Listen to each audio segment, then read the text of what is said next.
ओम नमो भगवते वासुदेवाय. श्रीमद्भागवत महापुराण कथा ज्ञानयज्ञ. काल आपण ऐकलं की कल्याण अनुग्रह हा भगवंतांच्या इच्छेनुसार स्वभावानुसारच होत असतो. परमात्मा अज्ञानाच्या झोपेतनं आपल्याला जागवतो, हे आपलं पोषणच आहे. आपल्याला दुःख देऊन परमात्मा काहीतरी शिकवतो, हे पोषण आहे. कारण जो परमात्मा सुखाचं सागर आहे, सुखाचा आगर आहे, तो दुःख कसं देऊ शकतो? कधीच देणार नाही. तो आपल्याला शिकवण्याकरताच दुःख देत असतो. हे आपलं पोषणच आहे. म्हणून ह्या 6व्या स्कंदामध्ये 19 अध्याय त्या हेतूनं वर्गीकरण केलेले आहेत. पहिल्या 3 अध्यायामध्ये अजामिळ कथा, 14 अध्यायामध्ये रुद्रासूर चित्रकेतू कथा आणि शेवटच्या 2 अध्यायामध्ये पूजाविधी सांगितलेला आहे. पहिल्या 3 अध्यायामध्ये अजामिळ कथेतून भागवतकार आपल्याला नामाचं महत्त्व सांगतात. भगवंतांच्यापेक्षा भगवंतांच्या नामात अधिक शक्ती आहे. म्हणून नामस्मरण करणं हेच कलियुगात आपला उद्धार करून घेण्याचं मुख्य साधन आहे. त्यासाठी जिथं तुम्हाला शक्य आहे तिथं नामस्मरण करत राहावा. जिथं अखंड नामस्मरण आहे तिथं यमाची सत्ता चालत नाही. म्हणूनच पूर्वी मुलांची नावं देवाची ठेवत चुकून का होईना आपल्या मुखातनं मुलांचं नाव घेताना भगवंतांचंच नाव घेतलं जावं, यासाठी ती योजना होती. त्यानंतरच्या 14 अध्यायामध्ये रुद्रासूर चित्रकेतू कथा आहे. मुलगा आपल्या पोटी येतो तो 4 हेतूने येतो असं सांगितलेलं आहे. त्याच्यामध्ये आपण आसक्त झालो तर दुःखच पदरी पडतं. कारण काळाचा महिमा अगाध आहे. ज्याच्यावर तुम्ही प्रेम करता ते एक दिवस आपल्याला रडवणारच. ते तुम्हाला बंधनात टाकल्याशिवाय राहणार नाही. म्हणून या निश्चित विनाश पावणाऱ्या जगावर प्रेम करण्यात काहीही अर्थ नाही. आपल्या गुरूंचा अपमान कधीही करू नये हे सांगण्याकरता बृहस्पती इंद्र दरबारातून गेला, ही कथा आहे. गुरुबल नष्ट झाल्यामुळंच इंद्रांचा असुरांच्याकडून पराभव झाला. संकटातून बाहेर पडण्यासाठी, दुःखातून बाहेर पडण्यासाठी नारायण कवच महिमा सांगितलेला आहे. नारायण कवचमुळं वाणी प्रभावी होती आणि सर्वजण ती वाणी ऐकतात आणि त्या वाणीचा आदरही करतात.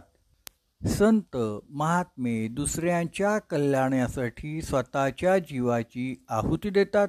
दुसऱ्यांचं दुःख वेदना पाहून संतांना वेदना होतात. त्यासाठी ते आपला देह झिजून लोकांना सुखप्राप्ती कशी होईल याचा विचार करतात. शेवटच्या 2 अध्यायामध्ये पुंसवन व्रत आचरण सांगितलेलं आहे. अशा रीतीने आज दुसरा दिवस संपला.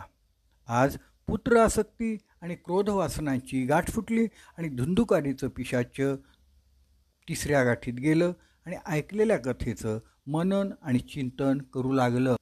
परीक्षित राजाने सर्व नरकांचं वर्णन ऐकलं आणि त्याला अत्यंत मनापासून भीती वाटली. म्हणून तो विचारतो, हे मुनिवर, मला असा मार्ग सांगा की जो मार्ग अनुसरल्यानं जीवाला नरकात जावं लागणार नाही.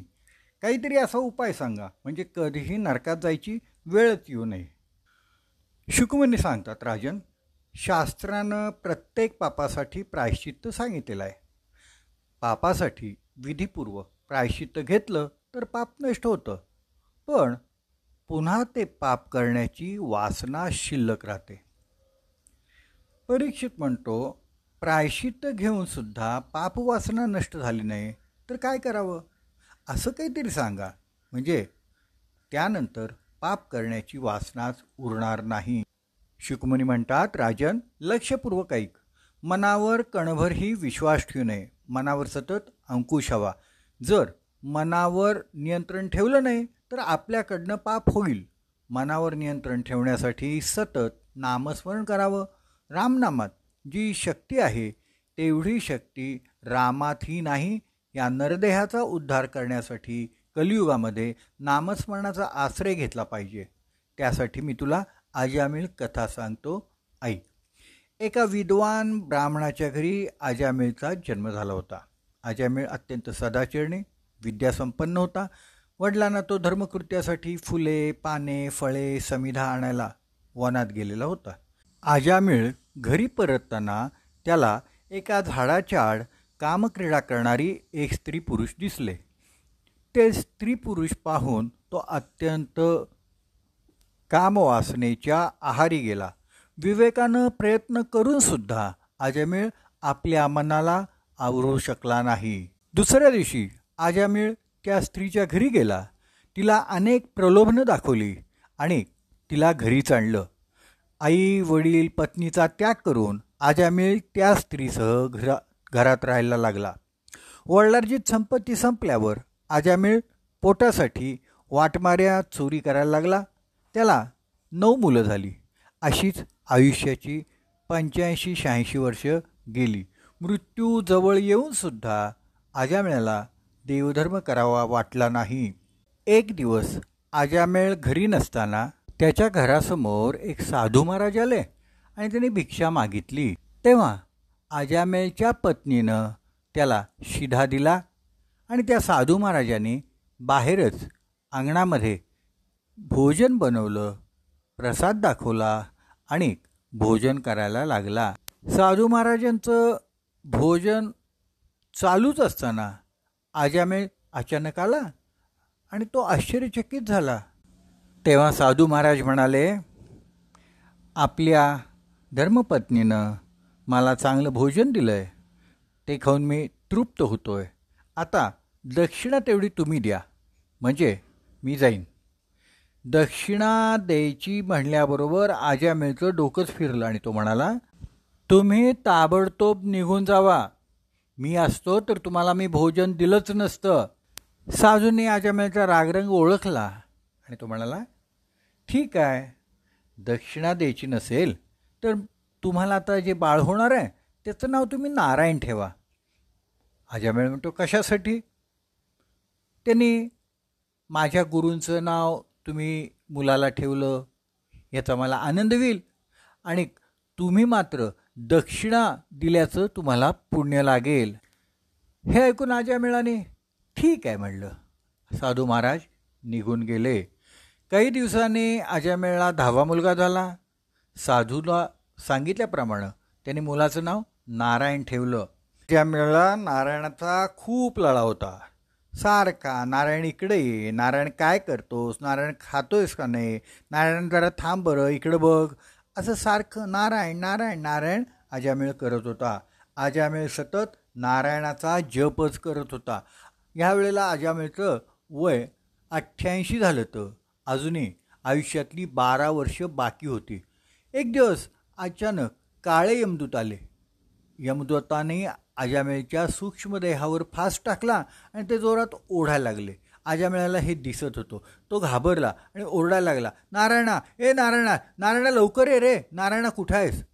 अजामिळ हे बघतोय, नारायण बाळ आलं नाही, पण विष्णुदूत त्वरेने तिथं आले आणि अजामिळाला म्हणाले, भिऊ नकोस. विष्णुदूतांनी यमदूतांनी अजामिळच्या सूक्ष्मदेहावर टाकलेला फास काढून टाकला आणि यमदूतानं सांगितलं, याला अजूनही 12 वर्ष जगू द्या. यमदूत म्हणतात, अहो, यांनी आपल्या मुलालाच हाक मारली आहे. यांचा मुलगा नारायण आहे. त्यांनी काही वैकुंठवासी नारायणांना हाका मारलेल्या नाहीत. उलट हा अजामिळ अत्यंत पापी जीव आहे. पण विष्णुदूतांनी यमदूतांना परत पाठवलं. यमदूतांनी यमपुरीला येऊन यमदेवांना विचारलं, महाराज, एका पाप्यानं नारायण नारायण म्हणताच भिऊ नकोस म्हणत तिथं 4 जण आले. त्याने सूक्ष्म फास टाकलेला काढून टाकला आणि आम्हाला परत पाठवलं. ते कोण होते? यमदूतांनी सांगितलेलं यमदेवानी ऐकलं आणि त्यांनी कानावर हात ठेवले आणि म्हणाले, आता परत हे नाव इथं घेऊ नका. यमदूत म्हणतात, का बरं? तेव्हा यमदेव सांगतात, अहो, नारायण नाव कानावर पडलं तर येथील सर्वांचा उद्धार होईल, नरक मोकळा होईल. मग कुणावर राज्य करायचं आपण? जसं पेट्रोल पंपवर काडी पेटू नये तसंच हे आहे. एक ठिणगी पडली सगळ्याची राख होऊन जाईल. तसंच एक नाम सर्व पापांचं भस्म करतं. शुकमुनी म्हणतात, राजन, कुंभजी ऋषींनी ही कथा मलय पर्वतावर मला सांगितलेली आहे. आजामेळ हे सगळं बघत होता. यमदेवानी सांगितलेलं नामाचं महत्त्व त्याला पटलं. आजामेळला अत्यंत पश्चाताप झाला. त्यामुळे त्याची सर्व पापे नष्ट झाली. तो नामस्मरण करायला लागला. त्यांनी संसार सोडायचं ठरवलं आणि तो गंगा किनारी आला. नामस्मरण कीर्तन करत करत त्यांनी अंतिम क्षणी भगवंतांचं नाम घेऊन मोक्ष प्राप्त करून घेतला. आजामेळच्या कथेतून भागवतकार आपल्याला नामस्मरणाचं महत्त्व सांगतात. भागवत सांगतं मृत्यूसमयी प्रभूंचं स्मरण करा म्हणजे उद्धार होईल. पण मृत्यूसमयी प्रभूंचं स्मरण कसं होईल बरं? आपण जीवनात जे काही करतो तेच आठवेल ना. त्यासाठीच भागवतकार सांगतात कृष्णलीला ऐका, संपूर्ण कृष्णचरित्र अभ्यास करा. ऐका, कृष्णचरित्र ऐकलं असेल तर सुखाच्या क्षणी, दुःखाच्या क्षणी, संघर्षाच्या क्षणी तुम्हाला कृष्ण आठवेल. त्यावेळी कृष्णाने कसं वर्तन केलं ते तुम्हाला आठवेल. प्रभूंनासुद्धा हे भोगावं लागलेलं आठवून माणूस दुःखमुक्त होतो, व्यथामुक्त होतो आणि त्याचं मन स्थिर होतं, आत्मविश्वास वाढतो. हेच खरं जीवन आहे. शिवाय शब्दामध्ये शक्ती असते यात शंकाच नाही. एरंडल नाव घेतल्याबरोबर तोंड गिळगिळीत होतं. तसंच चिंच म्हणताच तोंडाला पाणी सुटतं. तसंच नारायण नाव ऐकताच म्हणताच सर्व पापांचं भस्म होतं. डोळ्यासमोर उत्साह, चैतन्य स्वरूप उभं राहतं. बुद्धिमान लोक विचारतात शब्दात एवढी शक्ती आहे, हे बरोबर आहे. पण आजामेळानं प्रभूंचं नाव घेतलं नव्हतं, आपल्या मुलाचं नाव घेतलेलं होतं. तर त्याचा खुलासा असा आहे की आजामेळचं पूर्वचरित्र चांगलं आहे. तो चांगला संस्कारित आहे. नामोच्चारानं जुने संस्कार जागृत होतात. भागवतकरांनी सांगितलेलं आहे की आजामेळ वेदसंपन्न, शांत, इंद्रिय निग्रही होता. पण तो भक्त नव्हता. नामोच्चारानं त्याचे जुने संस्कार अंकुरित झाले. जसं कधीतरी पडलेलं बीज पावसाच्या पाण्यानं अंकुरित होतं, तसंच आजामेळलाही झालं. म्हणूनच आजामेळला हरिद्वारला गंगा किनारी नामसंकीर्तन भजन करण्याची बुद्धी झाली आणि त्यांनी तसं केल्यामुळं त्याला मुक्ती मिळाली. माणूस विपरीत आचरण कुठपर्यंत करतो? जोपर्यंत त्याला ज्ञान होत नाही तोपर्यंत. ज्ञान झाल्यावर माणूस विपरीत आचरण करत नाही. भक्तीनं, नामस्मरणानं पापाचा नाश होतो हा सिद्धांत आहे. भागवतकार समजवतात भक्ती एक दिव्य दृष्टी आहे, वृत्ती आहे. भक्ती माणसांना पापापासून परावृत्त करते आणि वाचवते. जसं अत्यंत प्रभावी औषध. आपण औषधाचे गुण न समजता जाणता जरी घेतलं तरी औषध घेणाऱ्याला त्याचा गुण येतो.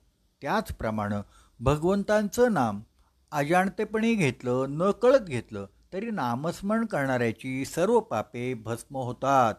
परीक्षित राजा विचारतो, नारद मुनींना शाप कशासाठी मिळाला हे मला कृपया सांगा.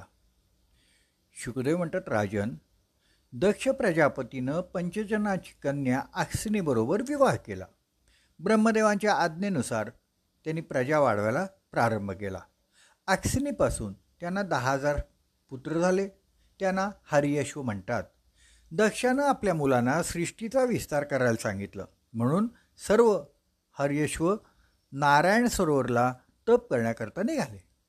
वाटेत त्यांना नारद मुनी भेटले. नारदांचा त्यांचा सत्संग झाला. नारदांनी त्यांना मंत्र दिला, गूढ ज्ञान सांगितलं.